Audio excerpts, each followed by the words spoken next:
Michael Manning tells 12 News. A notice of claim will be filed against MCSO and Phoenix Police over the death of Marty Atencio.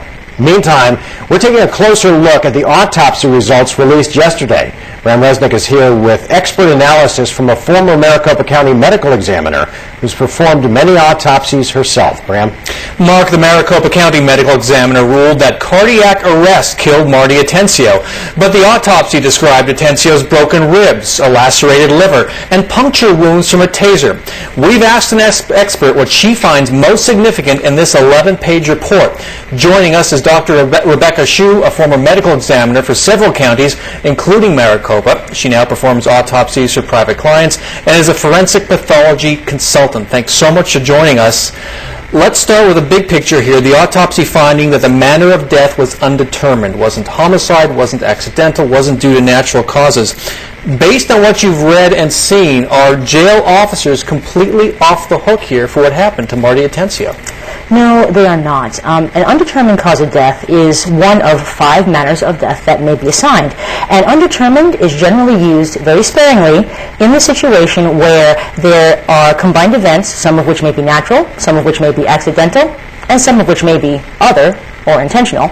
When it is difficult to determine what combination is the most likely, undetermined is often assigned. So, but undetermined does not mean those officers are off the hook, their actions are off the hook or excused. That is correct.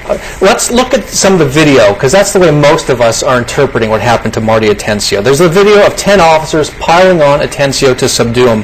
How important to that is that to a medical examiner trying to figure out what happened to Marty Atencio?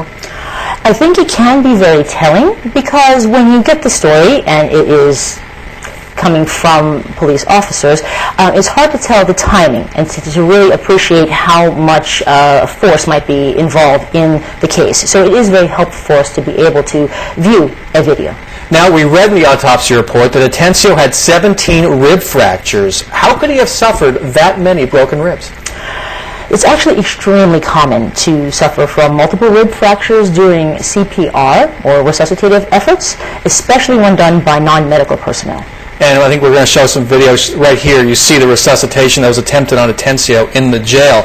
And now the report also cites 2 puncture wounds, most certainly from his being drive-tased by a detention officer. How could a taser play a role in causing cardiac arrest? The word is still out on that, but there have been some studies indicating that a taser marked to the chest specifically can potentially induce a type of arrhythmia or dysrhythmia, in such that the heart may stop. Now, there's so much for a medical examiner to consider here. We haven't talked about his lengthy medical history. How did that weigh into the judgment? One of the problems that always comes up with any case like this is that when there are already long-standing disabilities or illnesses, anything additive can end up resulting in a demise. So someone who is perfectly healthy without high blood pressure and other things, having had the exact same incident, would they have had the same outcome? Possibly not, and that's where it becomes difficult. Possibly not. So there's so much to consider. I'll put you on the spot. Does what you've read and seen support that finding of undetermined? Yes, it does. It does. You would have come to the same conclusion? Given the information that this doctor saw and what I was given to review, yes, I would have. You would support that. All right. Dr. Rebecca Shue, thanks so much for joining us. Thank you.